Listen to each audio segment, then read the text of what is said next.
Hello and welcome to Spectrum News at 2. I am Frank Sizadeh, coming to you live from the beautiful hills of Ibiakuran. Let's take a look at the headlines. President Buhari to meet service chief on Tuesday over rising spate of killings.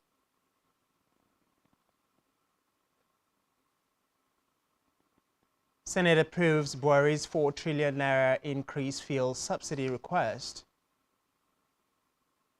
Ukraine President Volodymyr Zelensky praised Ukrainians for surviving 50 days of war.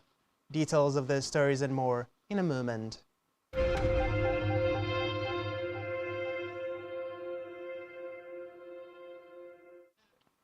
We begin the news this afternoon with a report that President Muhammadu Buhari will meet with service chief over the rising spate of insecurity in the country on Tuesday, 19th April. Jigawa State Governor Abubakar Baduru disclosed this while briefing journalists after the Council of State meeting in Abuja. According to the governor, the proposed meeting is sequel to the recommendations by the Council over the security challenges in the country. Recall that the House of Representatives has condemned the rising insecurity in the country, especially the recent killings in Benue, Taraba, and Plateau State, and demanded the removal of the National Security Advisor, Major General Babagana Munguno, retired, as well as the Minister of Defense, Major General Bashir Magashi, retired. Away from that, Minister of Agriculture and Rural Development, Dr. Mohammed Abubakar, says the Federal Ministry of Agriculture and Rural Development has begun the distribution of 40,000 metric tons of grains to Nigerians to cushion the effect of high commodities price during the festive period. Abubakar, who noted that President Muhammadu Buhari on Tuesday directed his ministry to release the grains to Nigerians from the Strategic Grains Reserve, added that Buhari also approved funds for the restocking of silos across the country. Reports say the emergency distribution of assorted food commodities to displaced and vulnerable Nigerians and women group at the internally displaced persons IDP camps in Abuja said the distribution will continue in other states. Meanwhile, the Council of State led by the President Muhammadu Buhari has approved the pardon of 159 convicts, including a former governor of Plateau State, Joshua Darie, and ex-governor Jolly Nyame of Taraba State, who were both imprisoned for stealing 1.16 and 1.6 billion naira respectively. Confirming Darie's pardon, Director of Press and Public Affairs, Government House, Dr. Macham Makut, confirmed that Governor Simon Lalong was at the Council of State meeting where Daria was granted state pardon. Reacting to the pardon, Speaker of the Taraba State House of Assembly, Professor Joseph Kunini, who held Yeme's pardon, in a statement said the state was appreciative of the pardon. Elsewhere, Youth and Sports Development Minister Sunday Dare has said the federal government has generated a unified platform for unemployed youths in the 36 states of the Federation. The minister spoke at the end of a 3-day sensitization workshop on the use of the Nigerian Online Youth Assembly platform held at the National Youth Development Center in Odeomu, Osun State. Represented by the Director of Procurement in the ministry, Shegun Oke, the minister said the platform was created for youths to have access to timely information and job opportunities. He explained that the federal government took the step to empower Nigerian youths and disseminate timely information on career-enhancing trainings, job and employment placement opportunities via the unified platform. In another development, United States State Department has cleared the sale of 12 AH-1Z Cobra attack helicopters to Nigeria worth nearly $1 billion after U.S. lawmakers lifted objections over human rights concerns. The Defense Secretary Cooperation Agency announced the sale of the helicopters and related defense system to the Nigerian military. Recall that Foreign Policy had reported in July that the top Democrat and Republican on the Senate Foreign Relations Committee delayed the sale amid concerns Nigerian President Muhammadu Buhari was drifting towards authoritarianism.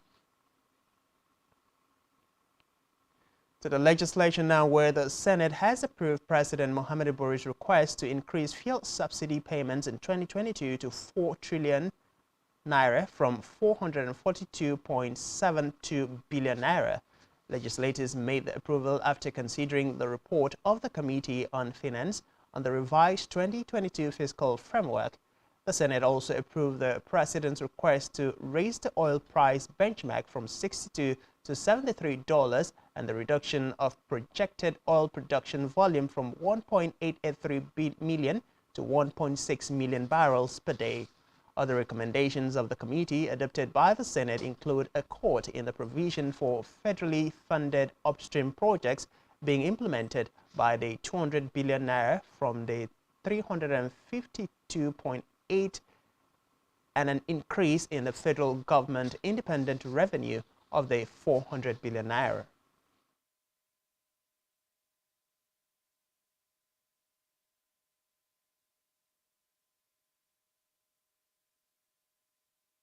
President of the Senate, Ahmed Lawan, has constituted a 13-member ad hoc committee to investigate oil theft and its impact on petroleum production and oil revenues. The composition of the panel was announced on the floor at plenary. Lawan named Senator Basi Albert Apan as chairman of the committee, while Senators Yusuf, Solomon Adeola, Kabiru Gaya, Mohamed Aliero, George Sekibo, and Gabriel Suswam will serve as members of the panel. Others are Kashim Shetima, Aliyu Abdullahi, Ali Ndume, Stella Oduo, Sani Musa, and Ibrahim Gobia. Elsewhere, Nigerian Railway Corporation says intending railway passengers should get their National Identity Number NIN ready, as it will be a requirement to board a train from May.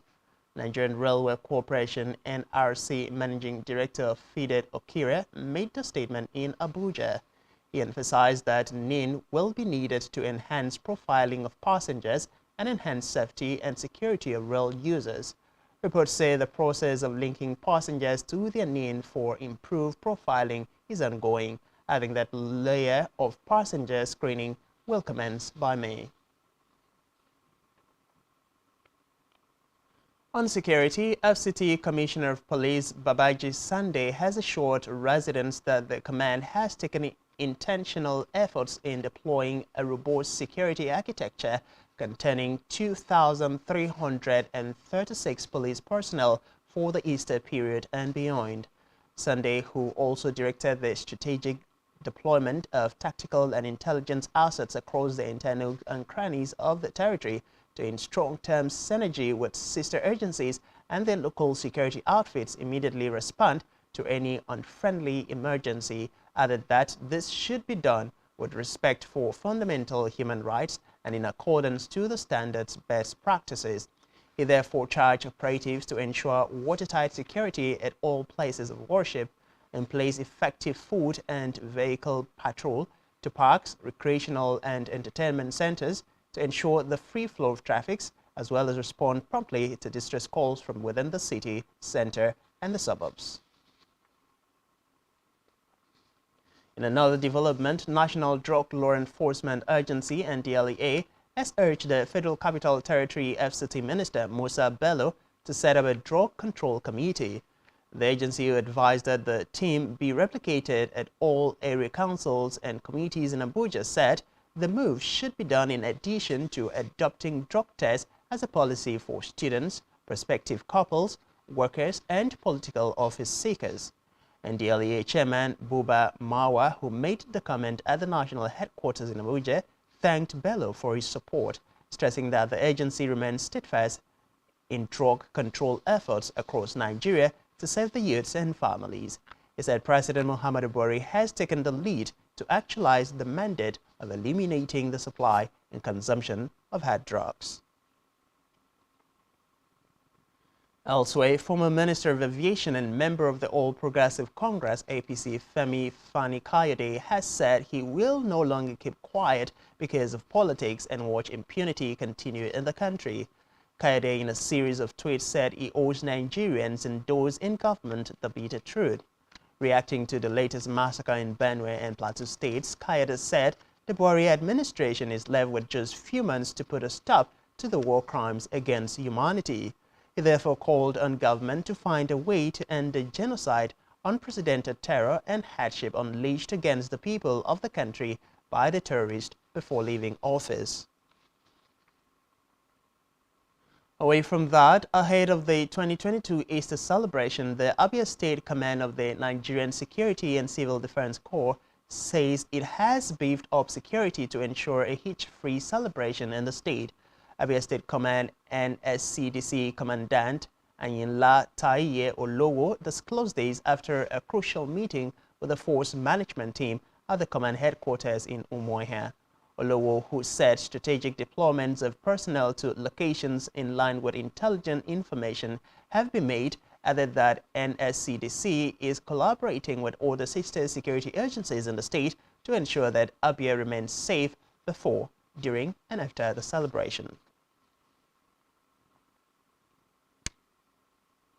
In Africa, Kenya Cabinet Secretary Energy and Petroleum Monica Juma has said government will not tolerate any entity or person causing distress either by creating an artificial fuel problem or stress. The statement comes a day after the general manager of French fuel supplies, Rubis, was expelled from the country for increasing its export sales to the detriment of the Kenyan market. The government, who compared the situation to deliberate efforts to sabotage the country's economy, noted that such offense constitutes a capital crime in Kenyan statutes books. Still in Africa, German Foreign Minister Annalena has urged transitional government to stop cooperating with Russian forces. This is after a meeting with the transitional president of Mali, Colonel Assimi Goïta, in Bamako. The minister said crimes in Mali had the same pattern used by Russian forces in Syria and Ukraine. On a foreign scene, China is scrambling to secure movement of basic goods as its largest ever recorded outbreak of COVID-19 threatens to spiral into a national crisis.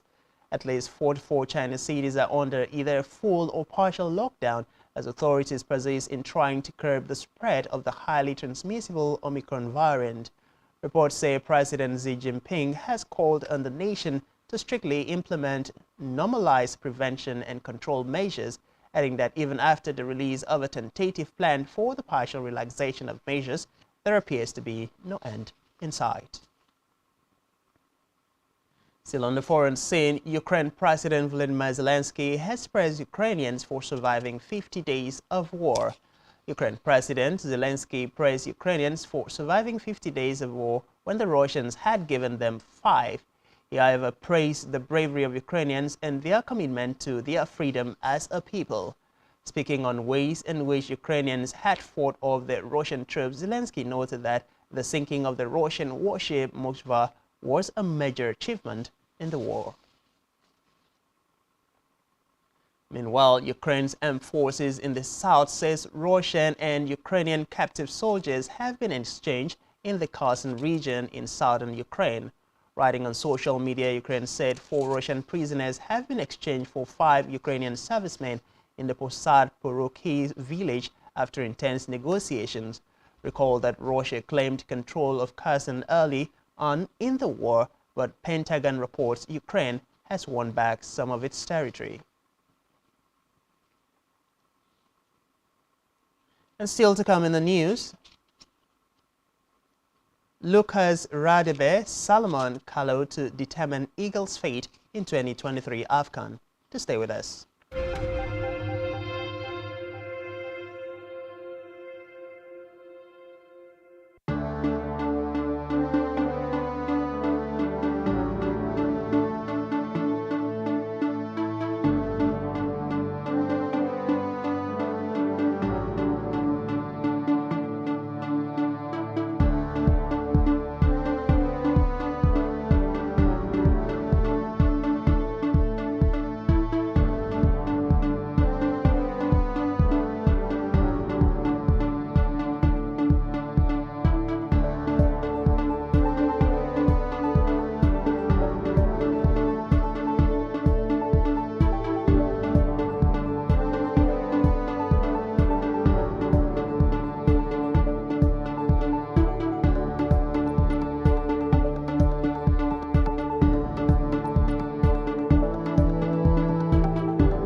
much. Thanks for staying tuned. On the business news, Nigerian National Petroleum Company Limited and its contractor handling the bulk of the $2.6 billion Ajah-Okota Kaduna-Kano gas pipeline project, Oil Sales Limited says natural gas will be transported through the AKK pipeline in the first quarter of 2023.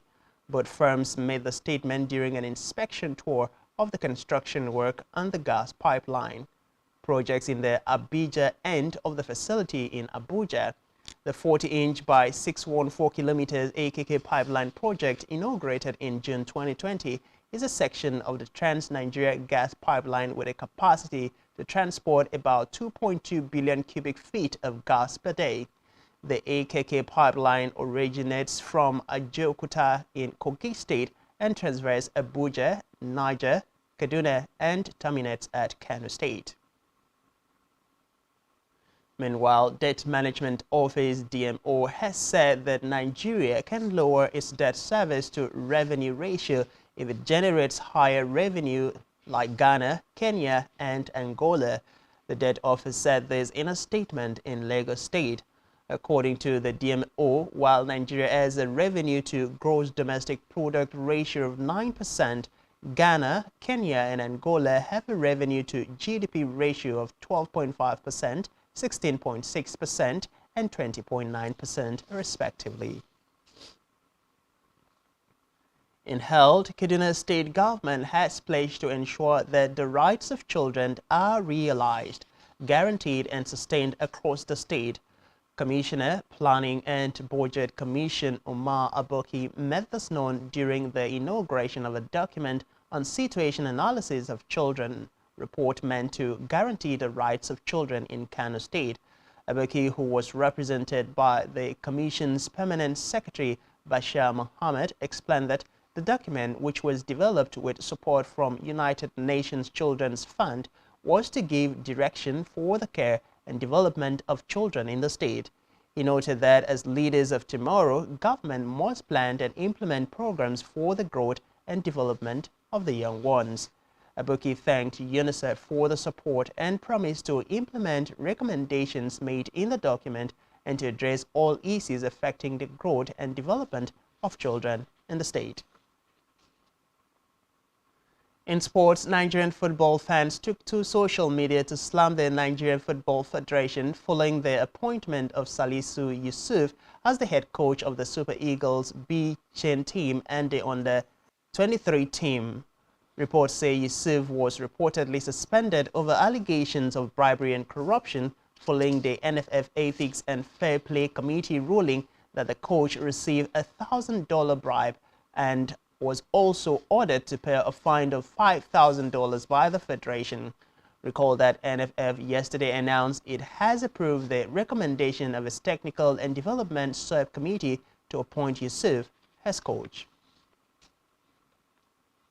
Meanwhile, former Total Energies Africa Cup of Nations winners Lucas Radebe and Salomon Kalou will be the two draw assistants for the Total Energies Africa Cup of Nations Côte d'Ivoire 2023 group stage draw next week Tuesday. Reports say the ex-South African international defender Radebe and former Côte d'Ivoire striker Kalou will join CAF Director of Competition Samson Adamu for the draw. On our entertainment news, online streaming platform Spotify has rated Nigeria as the second country with the most musical streams after Pakistan. Spotify head of music for Sub-Saharan Africa, Fiona Okumu, disclosed this during a media chat in Lagos. Okumu, who said the study was carried out by Spotify, added that Kenya ranked third. Meanwhile, artists including Wizkid, Burna Boy, Tems, and Mr. Easy rank amongst the top 5 exported local artists from Nigeria on Spotify. Still on entertainment, veteran high-life singer Orlando Julius has died at the age of 79. Bimboy Show of the Evergreen Music Company Limited, as well as the deceased wife Lady Latoya, have confirmed the death of the 79-year-old high-life singer. Recall that Orlando Julius, a native of Ijebu-Ijesha, was one of Nigeria's fathers of Afro high life music and a fine saxophonist. And that's all we have for you at this time. Do ensure to follow us on social media and subscribe to our YouTube channel, all of which you can find on our website, SpectrumTV.ng. You've been watching Spectrum News at 2. I am Francis Edward saying to have a good afternoon.